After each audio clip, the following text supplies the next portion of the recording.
people on the Zoom. I know we got a couple of people here in person. Hopefully get a few more that jump in as well too. My name is Jim Blair. I'm an assistant professor of marketing here at Eastern Kentucky University.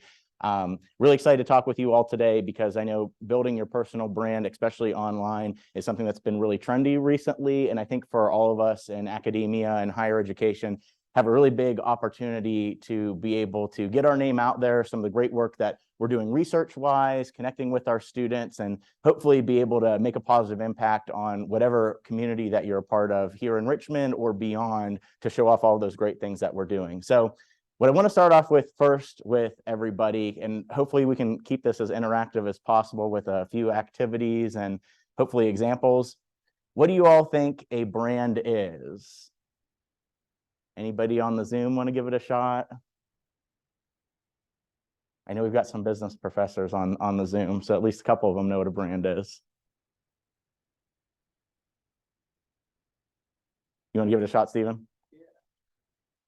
A collection of qualities that you associate with like a person or business or endeavor. Good. So Stephen was saying a collection of aspects, traits, personalities that make up a person. I know we've got one of our marketing instructors on here. Wes, do you want to give it a shot too? Maybe add a little bit more?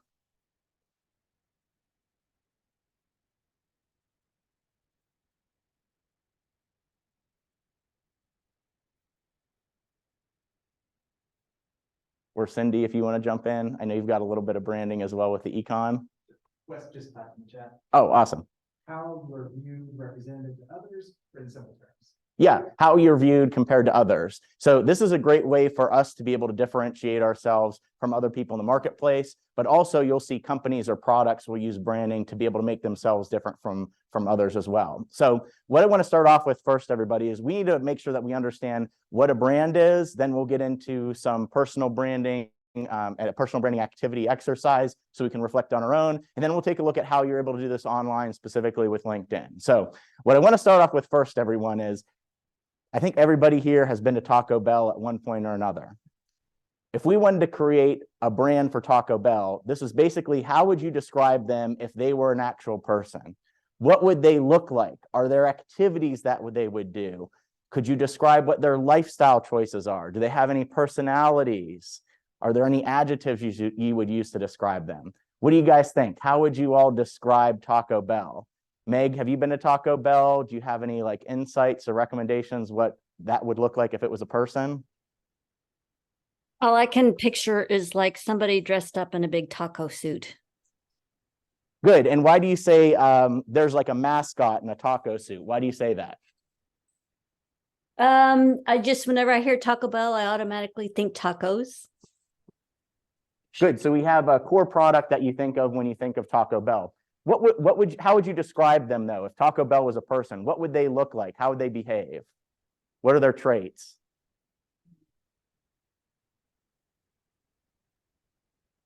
I don't know. That I'd have to think about that some more. That's all right. Holly, do you want to give it a shot? How would you describe Taco Bell if it was a person? What would they look like? How would they behave?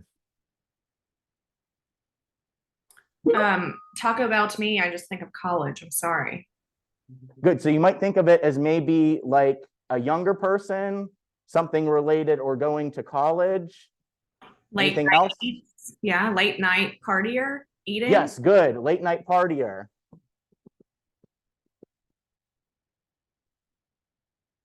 Cindy, anything else? Or Brad, you've got one. Fun with Taco Bell, given their bright colors, the energy and vibe in their ads, etc. Good. So it might be more fun. Stephen, do you have anything else? I would say they're kind of constantly trying new things just because their menu is always rotating with like the whatever specials they've got. So that they very much like in their phase of this hobby. Now I'm doing it. Good. So it might be somebody that's always trying something new. Maybe sometimes they fail, sometimes they succeed, but they're trying something out of the box. Cindy, any others? No, I just said energetic and spicy. I don't know if spicy is a personality trait. Yeah, I think both of those are good, right? We might think of more of like a spicy personality, Maybe even some people say, you know, maybe Taco Bell bites you back, right? I got Taco Bell last night, and then in the morning, I'm like, oh, that was like not a good choice, like getting 5 tacos late night, right? So if that's the case, we might have some people where we've got some traits on here where we might attribute maybe certain products or actions related to Taco Bell. We might have some positive traits associated with them, fun, energetic, but we can also have negative traits, right? Maybe it's like too spicy.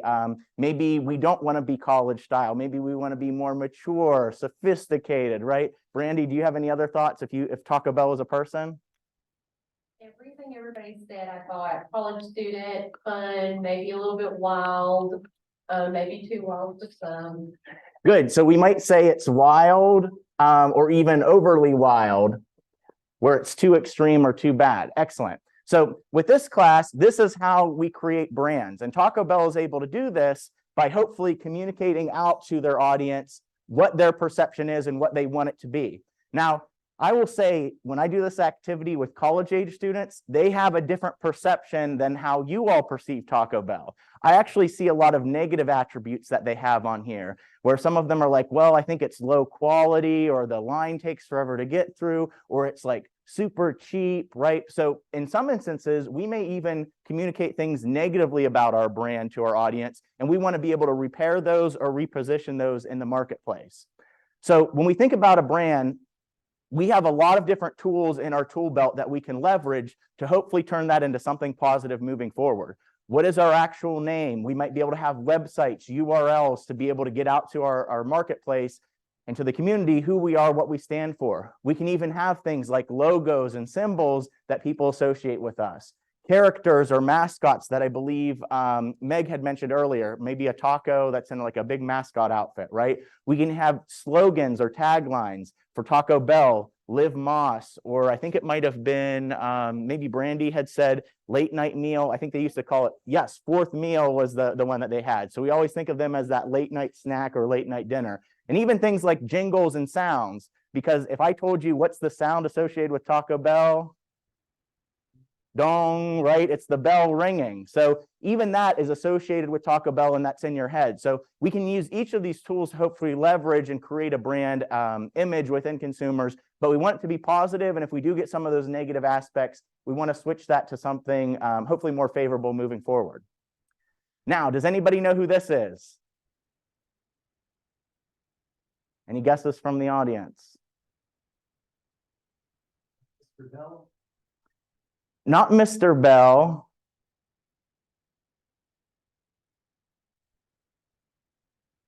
No one wants to take a guess besides Brad? So this is the CEO of Yum Brands. This is Dave Gibbs.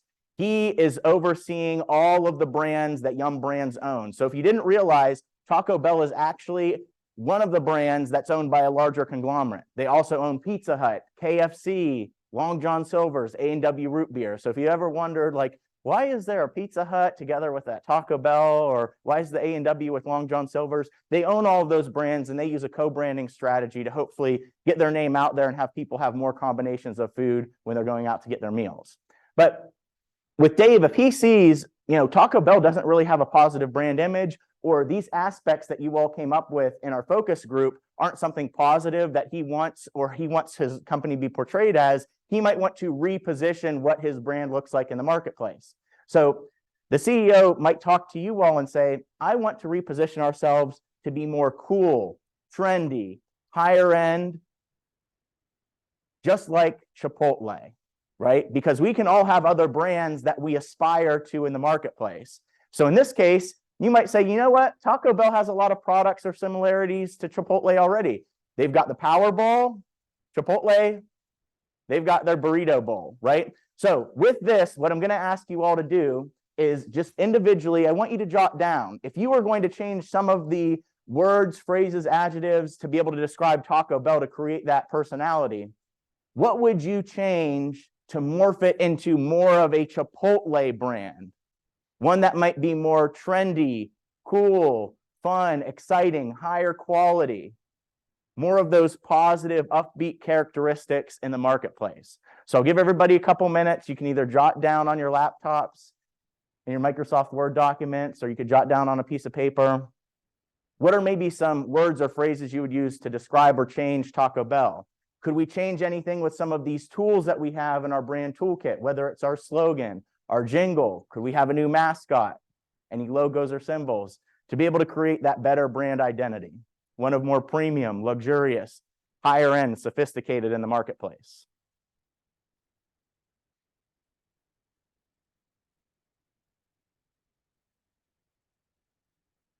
And remember, everyone, Yum Brands has full control of their brand image, right? They are the ones that are communicating out to the public what they want their image to be, and they're able to use these different marketing tools to create that image in the marketplace.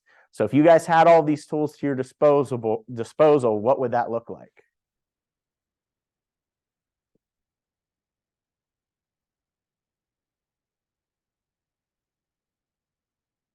Give you guys another 30 seconds if you want to jot down any more ideas, how we might be able to reposition or alter our brand to more of a Chipotle brand if we're Taco Bell.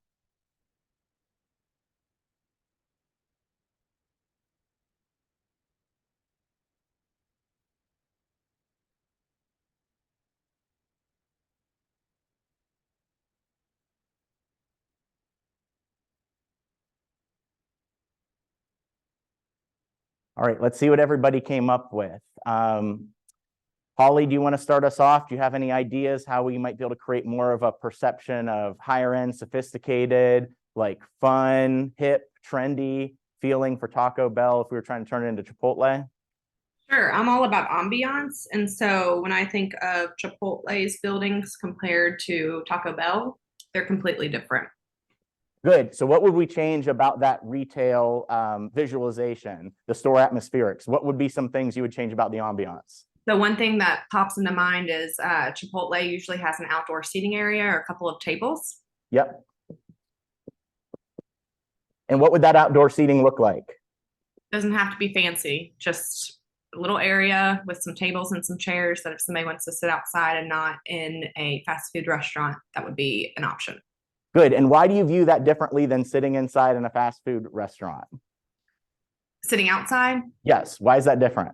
I like options. So if the weather's good, I like to sit outside for one. The other reason is I'm trying to think of other fast food restaurants that really have outdoor seating, and I think Chick-fil-A might, a couple others might, but they're never usually clean. Sometimes they're just those like hard concrete tables from what I'm thinking of. Whereas Yes. Chick-fil-A has like the wrought iron tables and chairs and a little marked off area. It looks a little bit more cleaner as well. Good. So Holly, to your point, there's very few or maybe no other fast food chains that have outdoor seating. When we think of outdoor seating, that might be more of a fast casual, like a Chipotle brand, or maybe more of a sit-down restaurant or a cafe. That is going to alter our appearance instead of us being more of that fast food, quick food, lower quality. This might be more of an Instagrammable moment, one that might be cooler or fun that people want to actually share moving forward. So I really like that one, Holly. Meg, what's another aspect you might change about the brand?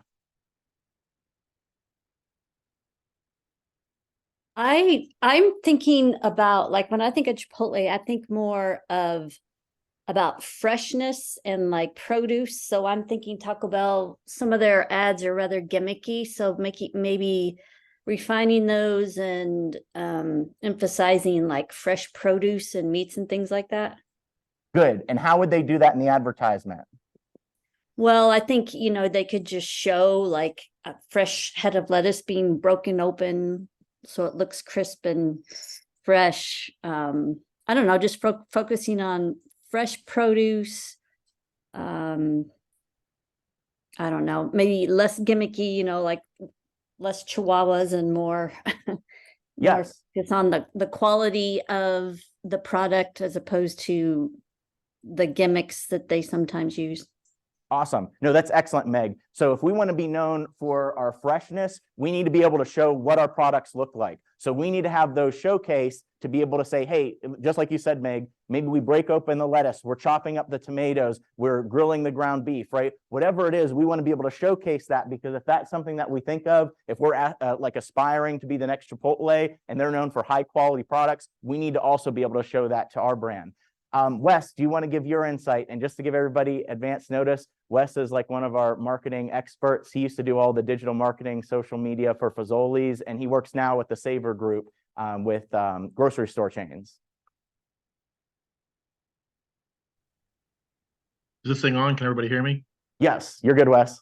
Okay, good. You know, there's been a lot of good ideas shared already. I don't know if this has been mentioned, but I'm thinking that if you want to change the brand, I'm trying to think of when I go into a Taco Bell, what music is playing. Probably something upbeat, more fun. And then if I'm going to go dine into a Chipotle, either inside or in the outdoor seating, I'm thinking the music, you know, would add to the ambiance, and the music might be slower, a bit more subdued. Not so much a party scene that I would expect at Taco Bell.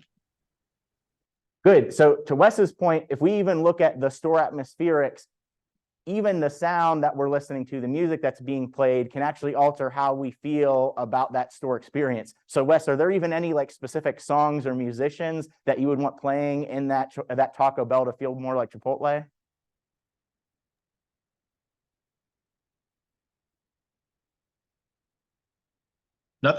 Nothing comes to mind right away, because I'm sure the music I listen to would not be in either one of those restaurants. But you know, you would have to look at, I mean, just the genres of music would probably be very different.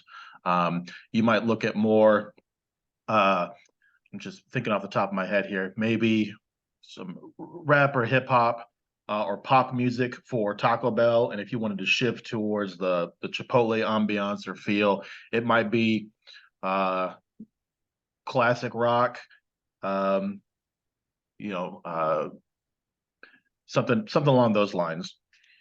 Yes, good. So even our perceptions of the genres of music may be something that we can now create as part of our brand perception. And Wes, I think even I'll go to Chipotle every once in a while, but I think they even play like some more like upbeat music, but it's not necessarily like pop music. It's almost like they're going for like trendier artists or ones that maybe haven't been identified yet to kind of match that like cool and trendy atmosphere or feeling. So it may be that we actually have within our like brand communications teams, they're trying to find those artists that match with what that feeling is we want within our store. William, is there anything else that you might add to maybe this new Taco Bell version that would create our brand that looks more like Chipotle? The first thing that came to my mind, Meg took it, was this idea of freshness, because Taco Bell, I think it seems more like scoop and plop. Mhm. So, you know, maybe like a Chipotle who does like local, what do you call it? Just local people, like farms and businesses, that Taco Bell could kind of cater to that group of people who likes to support local. The music also came to mind. Like, I always think of Chipotle is kind of like stuff that you've heard and you're like, I like this. Who is it? And you Shazam it. Versus Taco Bell, and I don't think Taco Bell plays music, but if they did, I feel like it would be more like mainstream stuff that everybody knows. But yeah, the other ideas about like the type of seating and stuff, and then just decoration.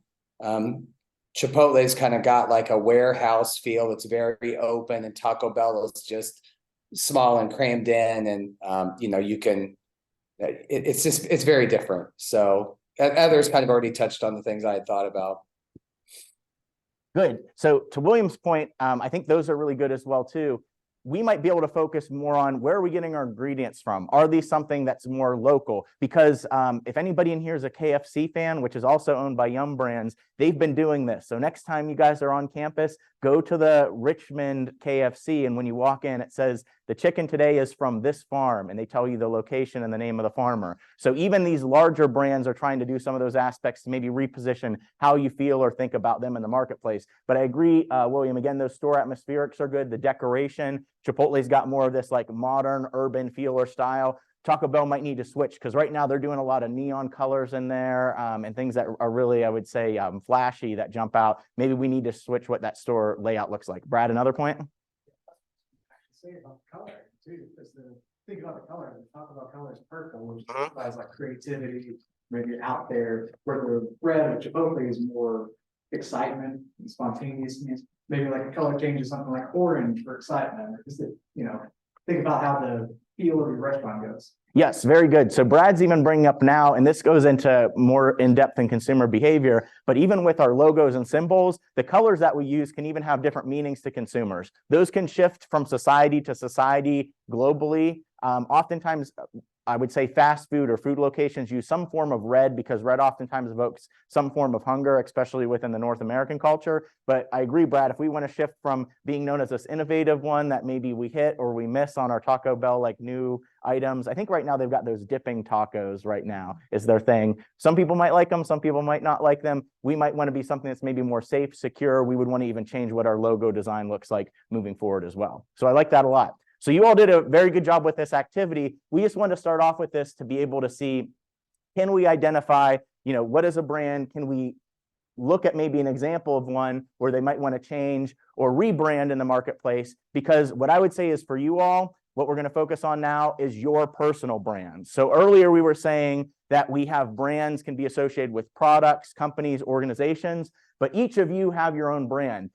And you communicate that every day. You can do that, what we'll talk about a little bit later online, but you do that in person too. Even by simple things like the clothing that you're wearing. Are you wearing Nike shoes or Adidas shoes, right? Are you wearing maybe a hat that has Under Armour, right? You are communicating to other people with those brand symbols and logos, who you are, what you stand for, and what you represent.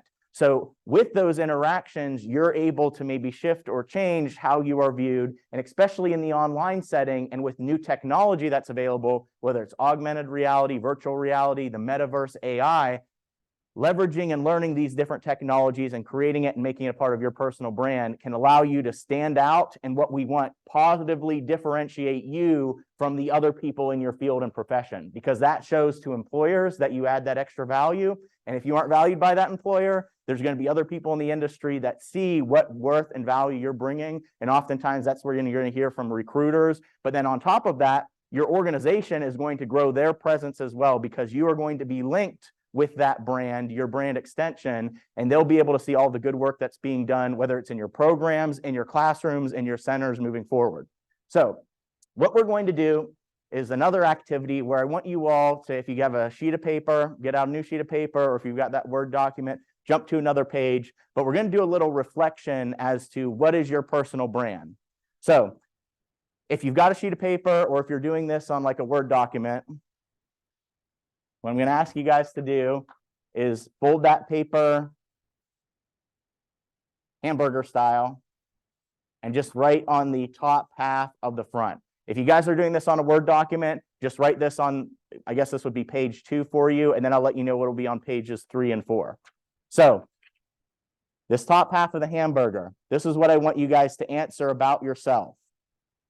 Who are you? What words describe you? What do you enjoy doing? And how do others currently view you? So in that first page or first half of the page, I want you to be reflecting about yourself. Answer these questions. Who are you? What are key words, adjectives that people would use to describe you? What do you like to do? What do you enjoy doing? And then how do others view or perceive you? So let's take a minute, jot down as many of those as you can, help better identify who you are and how people view you currently.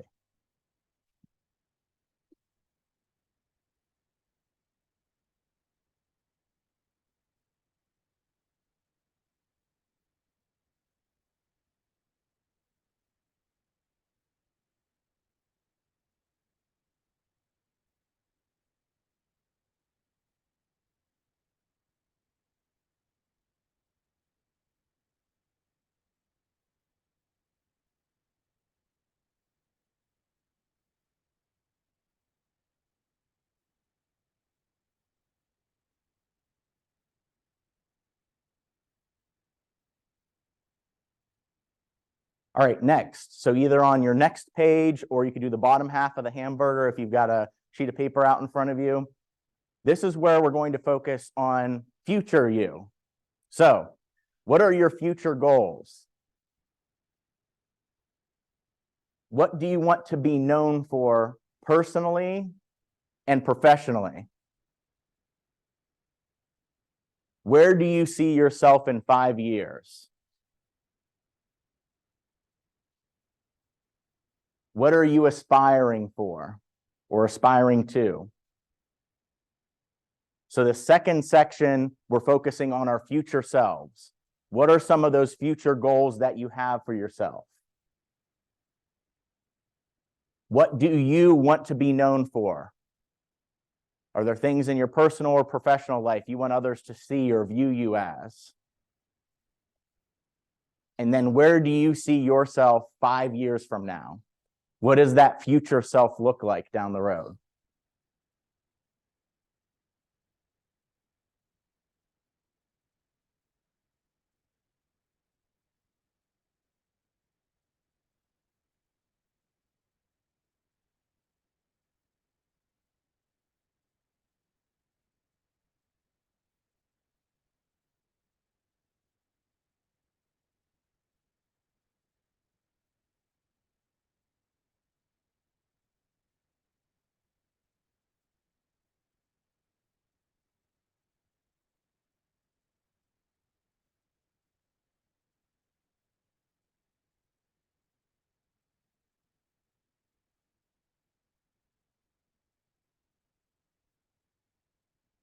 All right, so next, now that we've got our current self down, we've got our future self down, what we're aspiring for, next on our third page, or if you've got that physical sheet of paper, flip over to the back and you can use the top half of the hamburger. We want to focus on what are trends that are currently occurring in the marketplace. What is cool or popular right now? What groups of people are into or interested in these trends? Now, when I talk about trends, these could be just popular things happening throughout society. We all are specialized in different fields or professions. These could be aspects within your particular field that are trendy right now. But what we want to write is as many of those trends that are occurring as possible. What are really cool or popular things that are happening now? Who's into those particular trends? Is it everyone? Are there certain niches or groups of people that are really interested in this trend?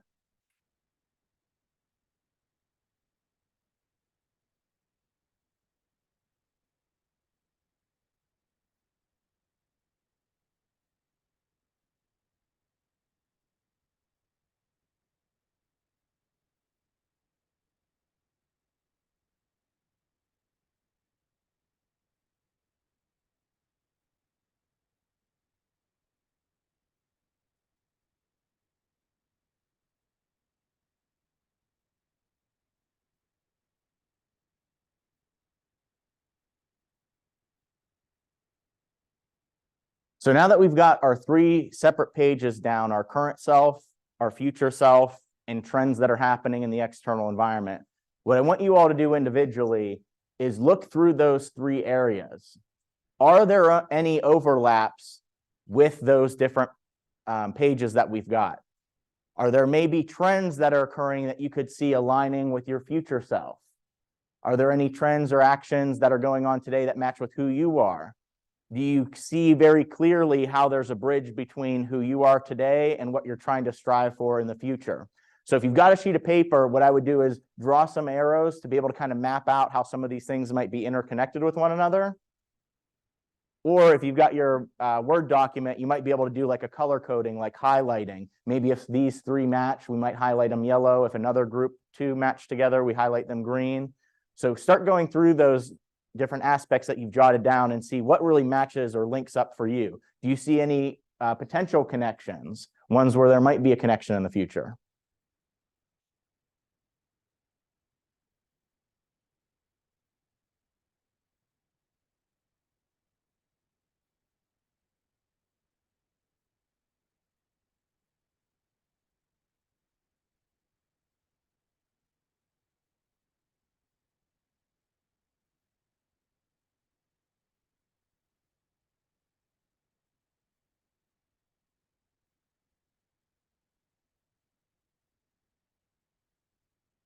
All right, now that you've got some of those connections down, this is where we're going to start sharing some of our ideas to the group. So with this can help us identify what your personal brand is and what you might be aspiring for to maybe maintain or shift that down the road. Because if we look back at like consumer behavior theory, what we're actually doing is we've got a version of ourselves, but oftentimes there's a future self. And we may consume products or have certain attitudes or display certain behaviors because we're trying to reach this future self goal as who we're aspiring for, what we're trying to be. But the key thing is the reason why we have those trends in there is oftentimes there may be technology, tools, or things that are happening that might allow us to be able to reach those end goals or be distinct or unique in the marketplace. So based off of what you guys had either circled, drawn arrows, highlighted, whatever it might be, does anyone want to share maybe who they are currently and how it's kind of your plan to shift that moving forward, or what it might look like with some of these trends that are occurring in the marketplace?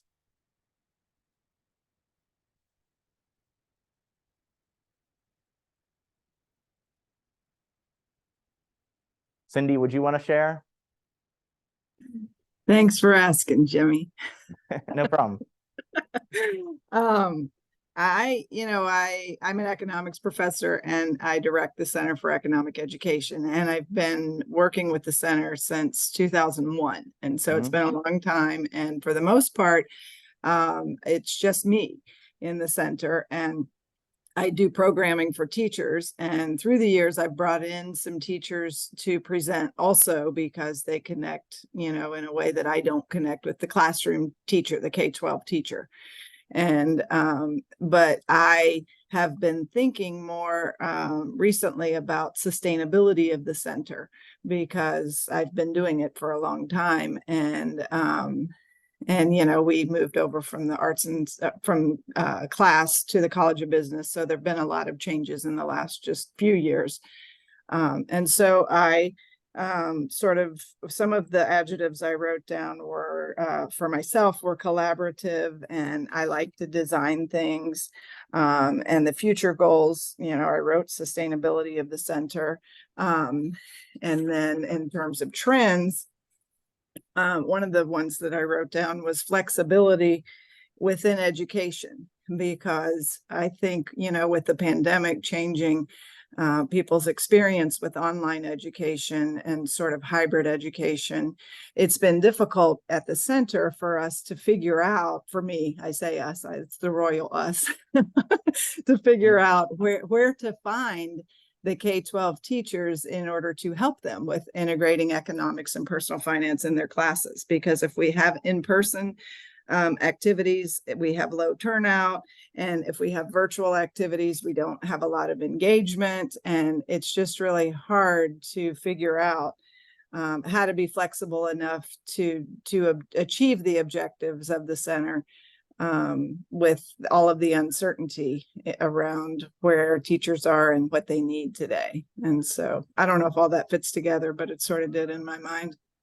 No, that's really good, Cindy. So with you, you've got that strong attachment to the Economic Center, right, for economic education. So with that, we have your brand identity, but we also have that closely aligned. And you also want to make sure that that separate brand is moving forward, right, as well. So with part of that, we see that trend where it's almost, I think we've talked about maybe some of the TLI sessions, students are like expecting instructors to be on demand, like available 24/7, 365, which some articles are suggesting that's one of the underlying drivers of the faculty burnout and the quiet quitting trend that's going on. But we might also be able to argue that even like our high school teacher educators, they want to be able to have access to these like resources or education materials or lesson plans, like at a 24/7, 365 too. We have now kind of like blended the in-person learning experience with the online learning experience, and now working from home or working from anywhere. So we might be pulling resources, and we want to get those resources when we want to. Even Amazon, we expect them to deliver right with 2-day shipping or even faster. We're panicking, why did that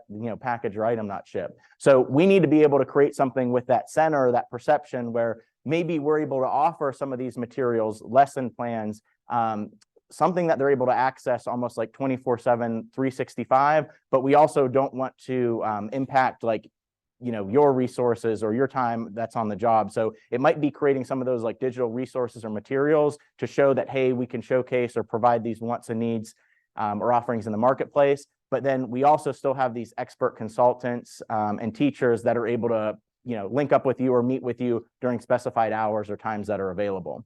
So even with like these shifting trends that are going on with education, we're able to do that. And then the other thing too, Cindy, is I feel like economics and like personal finance have taken off a lot recently, where a lot of students are interested in personal finance, how the markets work, what are stocks, investments, saving, all those things. So with that economics education, I feel like there's more and more students or young people, and I would even argue society in general, seeking that out and hopefully becoming more financially literate and making better decisions and understanding what's going on in the marketplace, which would be a helpful trend for you and for your center moving forward. Go ahead, Cindy. No, I think that's good. I like the way you also brought it into the college teaching space as well, because we do have students who are used to having access a lot through virtual measures, and it is very different from teaching face to face and setting up meetings, and it's kind of being on all the time, like you said. Yes. So even with our personal brands, we want to be able to show like, here's these resources that are available. And we don't want to turn, right, whether it's the high school, business education teachers or the students away, but we might be able to position ourselves as saying, this is when I'm available, or if there's somebody else in the office, like a human representative that's available. But here's our portfolio of like online offerings, so that if you do need something in a crunch or you need something right away, start off with those, and then we can set up a consultation or appointment afterwards. So it shows that you've got that flexibility and willingness to provide those resources 24/7, but it doesn't lead to that burnout or overworking that I think a number of us have been feeling recently. Stephen, do you want to share maybe some of your aspirations, where you see your future self moving forward, or any trends that are going on that might impact that? Yeah. So pretty much all of my like professional work experience has been here at FCT&L, where I also went as a student. And it has all centered around like helping students remove barriers. I taught in the math department, and like a lot of students, math is probably something that could use a rebranding, because everyone is like, oh, I have to take this math class and it sounds terrible. It's hard to get people excited about it because it's already got that negative connotation. They're like, this is too hard. But I really enjoyed being able to change the perspective of people on I didn't, get every student, but there were a lot of people who definitely had a different viewpoint about just some basics of algebra after, taking one of my classes, and that always felt really good. And now in my current role, we work as kind of like a hub in housing for just resources, partners on campus. We live in the buildings that we manage, so I'm around these kids and like know their personal problems. They come to my office during the day and talk about their fights with their friends, their quiz they think they just bombed, financial concerns, and we can get them connected to Big East Central. We can get them connected to tutoring centers. We can help directly in many cases. So what I really enjoy is just working with students, working with people, first gen students in particular, because I was also a first gen student when I started here, and I came in with like no support basically, and I wanted to go to college and be successful, and it was very tough, but I had a bunch of different people that helped me, and now I feel like I'm pretty successful, and I want to do that for the next generation.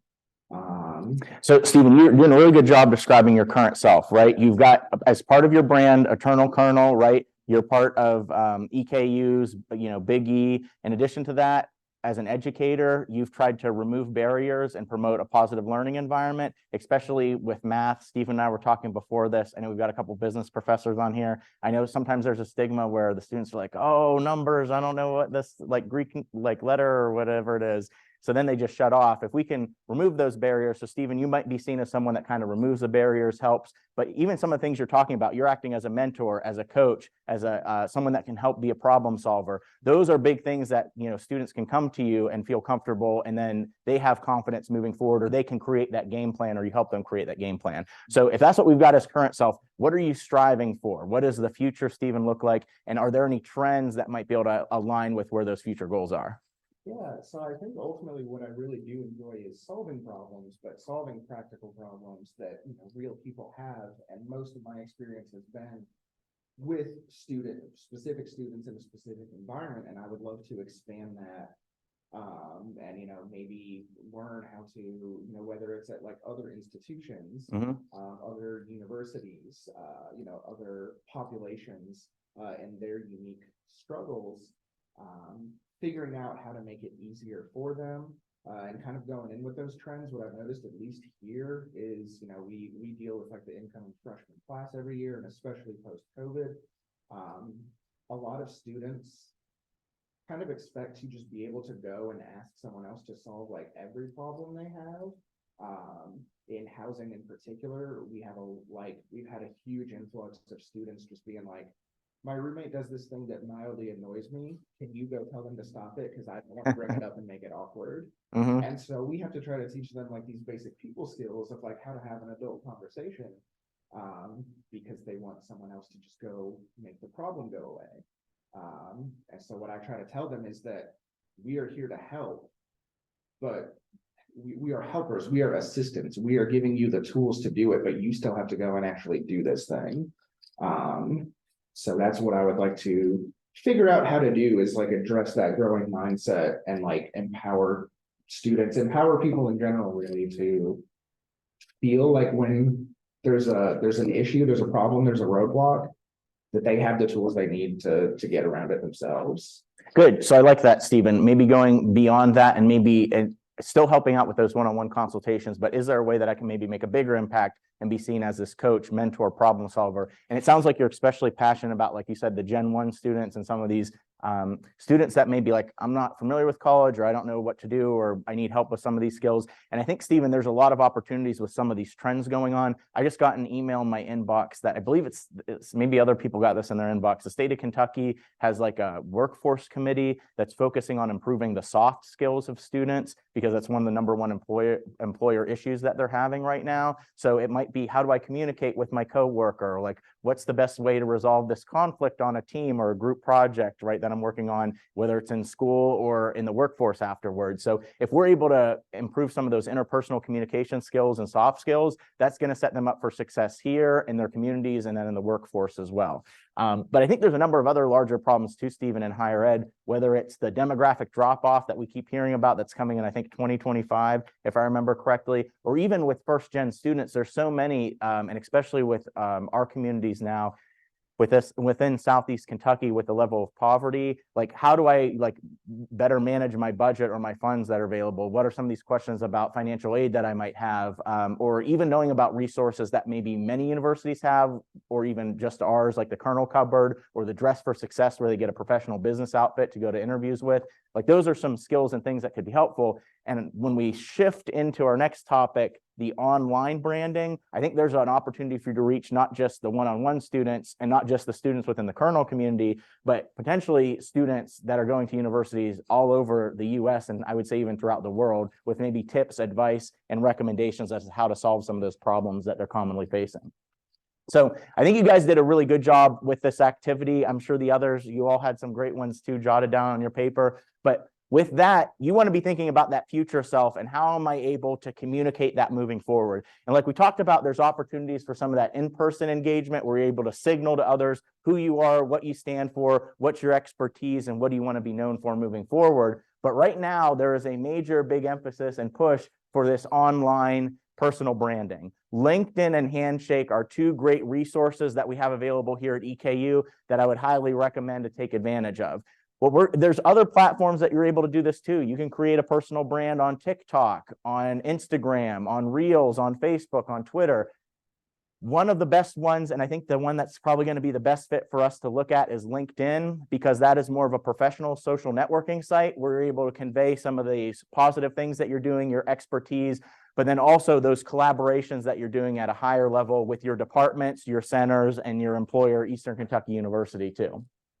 So first, what we want to focus on are what are some types of posts that what we might be able to create and get out to the community. So I'm going to give you guys a couple of examples as to what we can actually use or create on LinkedIn. that might allow you to get some ideas for yourselves as to how you're promoting your personal brand and what you're doing moving forward. So this is a post that I made, I would say probably 2, maybe 3 weeks ago now. This is when we had our new faculty orientation. I was working with Lisa Kay for Faculty Senate, and we had a small table where it was talking about what is Faculty Senate to these new faculty members and what it is that's going on.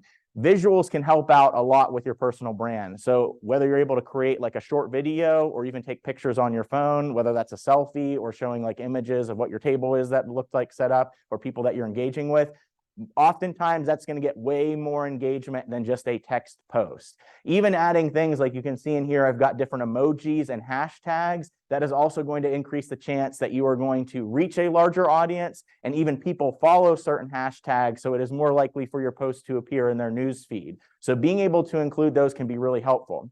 The other thing that's available with LinkedIn is you will see a small button at the very bottom of my post on the left-hand side that has like a bar graph, and it says impressions, and it's got a number. That will actually give you the stats and metrics behind your post. So on the right-hand side, I've got on the back end what those analytics look like. This shows you who is actually viewing your post, and where it has the companies drop down, you can actually click on that and it will tell you the company size, the title of those people, where is the location of where these people are viewing your post. So you get an idea as to who is actually viewing, engaging with your content, and where's your message getting out to. But highlighting things that you're doing are really helpful, but even highlighting things that you're doing in collaboration with, whether it's your center, your department, your employer, a group that you're a member of in the community, can be beneficial as well, because in this instance, I tagged EKU and EKU Online. They are more likely to like, engage your post, which will then appear in the other the news feed of their followers, or even reshare that content or repost that content moving forward. So if you're able to highlight not just your personal brand, but other brands that are linked to that, you've now not just focused on yourself, but you've also focused on some of those other constituents or stakeholders as well. They're more likely to be interested, engaged, and then see some of that work that you're doing too. Another strategy we can use when posting is using what is called a nostalgia approach. So this photo, I know it wasn't me the other day. This is me back in high school, so 2006. I'm standing with my buddies, Steve and Kyle, and this is one that got some really good engagement. You all have probably photos or memories from the past, right? If you've got any of those, that can oftentimes re-link you up with those people within your network, but then also get people to share and see some of those updates moving forward. So with this, I would even recommend, it's a really good post to do on a Thursday or Friday because of the Throwback Thursday or Flashback Friday trend that we have. But even here, it was really nice because a lot of people from like our past selves, like our high school days or college days, were able to like, engage, and kind of see where we started and then where we went afterwards moving forward. But again, we're able to see on these back end, right, the actual companies that the people are working for, what are their positions, what are the locations of where these people are that are engaging or viewing our posts moving forward, which can be really helpful. But you all probably have nostalgic memories, and whenever you see like a product from that past, or maybe someone that you haven't talked to for a while, oftentimes it can bring those positive memories. You'll want to engage and have positive viewings of that brand moving forward. These are just a few other examples that I've got posted where, like I said, we've got the images of when I volunteered for Future Business Leaders of America, highlighting any aspects of volunteer work or programs that you're associated with. We had Penske come in and talk with our students about different sales and marketing opportunities. But even the third one from the left, I've got a short video clip. And I think this was when I was like welcoming the students back. These are things that, especially now with your smartphones, I know the quality differs from the iPhone 14, from the iPhone 10. Even the iPhone 10 or the iPhone 6 still has really good video and photo quality. You guys can shoot these videos. They don't have to be perfect. You can retake them again and shoot them and get that video posted. I would argue the video I've got here is probably even way too long. It's 4 minutes long. Even if you've got like a 10, 15-second clip, I would recommend keeping it under 30 seconds. That keeps your audience's attention engaged, and you've got a short, clear, concise message that they're able to comprehend. And even other aspects too. We are known in academia for partnering with news outlets, giving our expert opinion. If you're ever quoted in an article, or you get an opportunity to be on a podcast or a TV show, those are all things where you can highlight your brand and now be attached with that podcast, that media outlet, that news anchor. So again, you're able to reach that larger audience and get that information out there. So any way that you can partner with, whether it's volunteering, employers, or even those media outlets, those are great ways to get out there. And a lot of times these stakeholders are also looking at access for our university students, for your research and for your expertise. So it can be a winning combination when you're looking for that moving forward. All right, next thing. How can we build some type of suspense or surprise or mystery? So it was about this time last year, I just put this post out there. Major announcement, right? I'm going to give you some hints or clues the next day. I got so many people viewing my LinkedIn page, and it shows you like the last 5 people that viewed, and I could see people, the same people, like looking again. What's Jim doing? What's going on? And then the next day, I posted some images that were clues, right? So I had all these sports emojis. There's me playing pickup basketball. We played in the Lexington Sport and Social League. We were Team POP, POP, past our prime. We lost every game. We were playing 20-some-year-olds. We were all the 30-some-year-old guys that were huffing and puffing down the court. And then at the Derby, and then I've got a bunch of different school logos. So with that, again, a lot of people are viewing my profile. What is this surprise? What's this major announcement? And then it leads up to what is the main message that you want to say? And now you've captured your audience's attention. So with this, I partnered with authors from 4 different universities. We wrote a sports marketing textbook, and then I was able to wear the hoodie that the textbook publisher had. So with your posts, you don't need to just say everything up front. You can create that suspense or capture that audience. So now people want to go to your page. They want to see what's going on. They're guessing with the clues as to what is this announcement that's going to happen. So these are great ways, again, to get people not only to listen to your message, but almost seek it out in a way. In addition to that, there's a number of activities I actually have my students do to promote their personal brand online that I think you all can do as well, because we're doing some very similar things. And these are actions that you're probably able to do in a reasonable amount of time, because we're all busy, but we all want to leverage our personal brand to get those positive opportunities for ourselves, our departments, and our centers moving forward. So this is one of my students from last semester, Kelsey Beatty. She completed one of the direct effect marketing credentials. We all have different skills and credentials that we can earn in our respective disciplines. If you earn any additional credentials, whether it's completing those online modules to get certified in direct marketing, post about it to your network. Let them know you have now become an expert or become knowledgeable in this particular activity. I believe TLI in a couple of weeks has an opportunity where if you attend 2 of the sessions, you can earn a certification. That is like big star opportunity that if you attend those 2 and get that certification, you can show that off where now you've got the skills or you've got that knowledge in that particular area.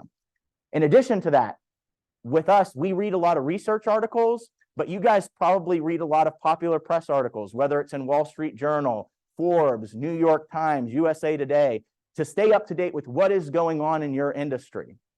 You all can write a very short blog on LinkedIn and choose that article feature. And all you have to do is do a quick reflective piece. Maybe it's 4 paragraphs, 3 paragraphs long, saying this is the trend, this is my take on it, and this is where I see it going in the future. So I've had students in the past, like one of my former students, Olivia. She's interested in fashion and apparel in the business industry. She highlighted an article that was written talking about fast fashion and marketing and where she saw that going forward. So if you're not familiar with fast fashion, those are kind of like Forever 21 clothes. They call them throwaway clothes. You wear them one time, you put them in the wash, and they kind of start shredding or ripping apart.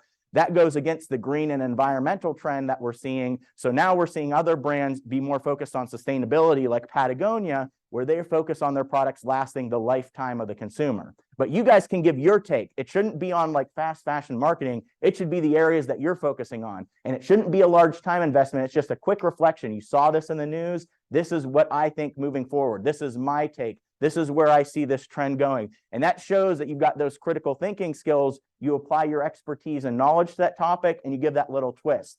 What's even better than writing the article is if you do a quick video blog, because you probably follow influencers, whether it's on YouTube, Reels, TikTok.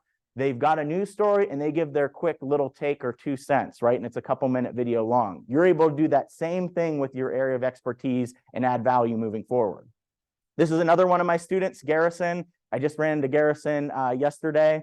We do a lot of interviews with professionals in the workplace. You guys can do the same thing, talking with industry leaders, highlighting what are some of those key takeaways that you got from them. We just refer to these as informational interviews, but these are great opportunities for you to be able to post about what are those key things that you got from that coffee conversation or that Zoom conversation with the professional, and then highlighting it on your professional branding page. Now, maybe you might be skeptical. Does this personal branding stuff work? So myself and a few colleagues have actually published some research on this. This is in the Business Education Forum. It's part of the National Business Education Association. I'm happy to pass along that article, or you guys can access it yourselves. This actually highlights the importance of students creating their personal brand online, but I would argue that it closely aligns with what current professionals in the workplace should be doing for their personal brand. We even include an assignment where they're able to create their personal brand through this process. You guys can even go through that checklist and see, do I have these aspects on LinkedIn and Handshake?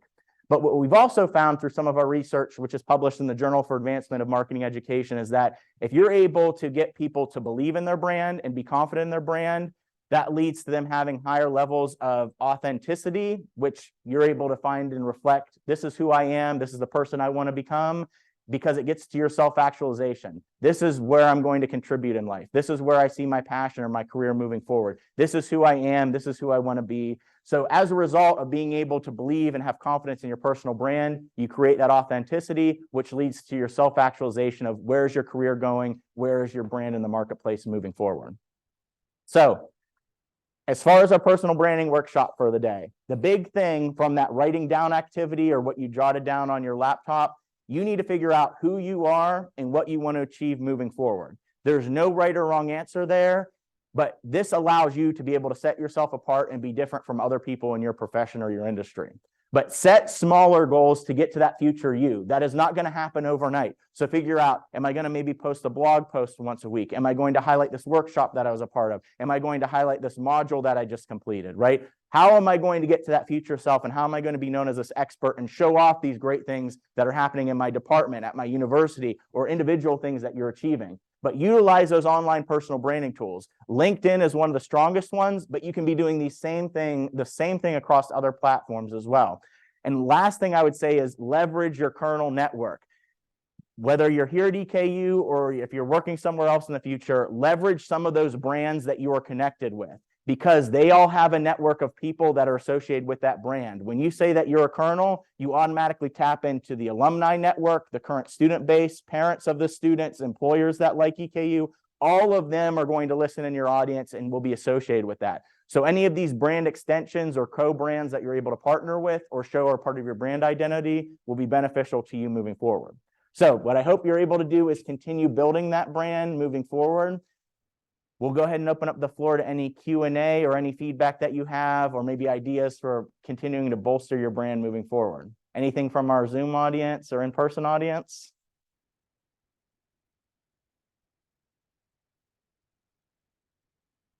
Steven, go for it. So I've not really begun or started creating any sort of online brand, but I know it's something I'm interested in doing. My future goal is actually for the very near future, next year, in fact, are more geographically based. I want to move to northern Indiana and be closer to some of my family there. And I want to continue working in kind of the same field, doing the same stuff, but I know that I'm more flexible on what the specific position is, and I'm more interested in like the area. So what do I need to focus on if I'm trying to create a brand that showcases my skills, but also like will target like a specific geographic location? Yes. So based off of what Steven's talking about, the first thing is if there's any way, and don't feel like these need to be perfect online posts, perfect videos, perfect photos, I would just start regularly engaging more online to create that presence, right? Even if you've got an area that you're interested in, I would focus first on creating that portfolio or that digital footprint. Once you've got that, now you've got at least some of that established online. I would even be reaching out to people that are working at that university that are currently working those jobs, introducing yourself, and whether it's doing like a Zoom session to learn more about their employer, how did they get to where they are in their career? You want to have whatever excuse possible to interact with them and talk with them. That way you can show off, this is what I know, but you can understand what are the problems or things that are going on with their student base, with their residence halls, right?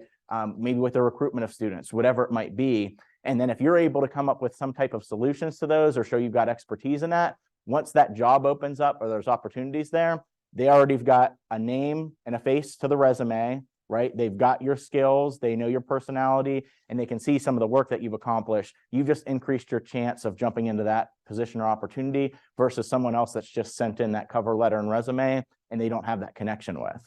And not everybody's going to answer you back and say, okay, I'll jump on Zoom for 20 minutes. But there's a number of people that I think also want to network, or if you're like, hey, I want to pick your brain on this, topic that's going on, or I saw this really cool thing that you did at your university. Can I learn more about it? I want to see if I could do something similar at EKU. Those are good ways to kind of get your foot in the door and lead to that Zoom convo. Or if you're back home in Indiana, I would purposely be like, oh, I'm going to be back. Then would you want to grab coffee at Starbucks or Dunkin' or whatever coffee shop they have nearby? That would be the best.